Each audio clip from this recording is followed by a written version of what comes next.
మన ప్రభువును రక్షకుడునైన యేసుక్రీస్తు వారి అతి పరిశుద్ధమైన నామంలో అందరికీ వందనములు.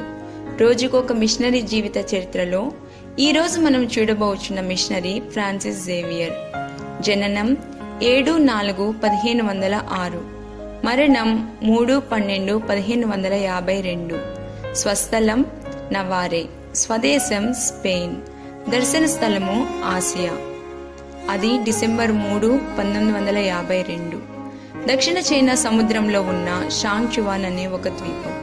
ఆ ద్వీపంలోని ఒక చిన్న గుడిసెలో ఒక వ్యక్తి చేతిలో ఒక సిలువను పట్టుకుని తన మరణశయ్యపై పడుకొని ఉన్నారు. అతని కళ్ళల్లోని కాంతి మసకబారుతున్నప్పటికీ అతని పెదవులు దేవుని స్తుతులతో నిండి ఉన్నాయి.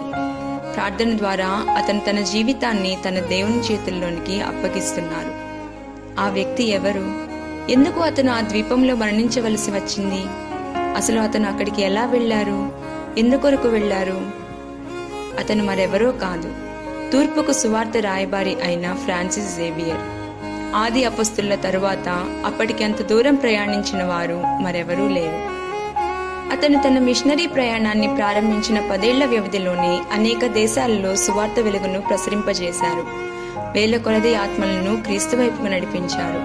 1542వ సంవత్సరంలో భారతదేశంలోని గోవాకు వచ్చిన ఫ్రాన్సిస్ అక్కడ అపరిమితమైన సేవలను అందించారు.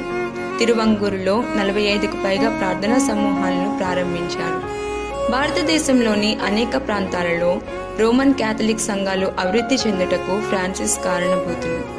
అతను మన్నార్ ద్వీపంలోని పరవాస్ అనే ప్రజల మధ్య కూడా పరిచర్య చేశారు. జపాన్కు వెళ్లిన మొట్టమొదటి క్రైస్తవ మిషనరీ అయిన ఫ్రాన్సిస్ 2 సంవత్సరాల పాటు ఆ దేశంలో సేవ చేశారు. బోర్నియో, మలుకు దీవులు మొదలగు పలు ప్రాంతాలను దర్శించిన మొట్టమొదటి క్రైస్తవ మిషనరీ కూడా ఇతనే. అయితే స్థానిక భాషలను నేర్చుకుంటా అతనికి కష్టతరమైంది. పలు చోట్ల ఎంతో వ్యతిరేకతను ఎదుర్కొన్నారు. పలుమార్లు ఒంటరితనంతో కృంగిపోయారు. అటువంటి ఎన్నో క్లిష్ట సమయాలలో దేవునితో అతనికి ఉన్న సహవాసమే అతని ఏకైక బలం. అది అతని ఎటువంటి కష్టంనైనా తట్టుకొని విజయవంతంగా అందులో నుండి బయటికి వచ్చుటకు కారణమైంది. చైనా దేశంకు కూడా వెళ్లి సువార్తను ప్రకటించాలనే లోతైన వాంఛతో అతను ఆ దేశానికి ప్రయాణమయ్యారు. ఆ ప్రయత్నంలోనే తనను చైనా ప్రధాన భూభాగానికి తీసుకువెళ్లే ఓడ కొరకు ఎదురుచూస్తున్నప్పుడు షాంగ్ చువాన్ ద్వీపంలో జ్వరంతో మరణించారు. తరువాత భారతదేశానికి తరలించబడిన అతని మృతదేహం ఇప్పటికీ గోవాలోని ఒక క్రైస్తవ ఆలయంలో భద్రపరచబడి ఉంది. ప్రియమైన వారలారా, సువార్తను విస్తరింపచేయుటకు మీరు ఎన్ని ప్రాంతాలను సందర్శించారు?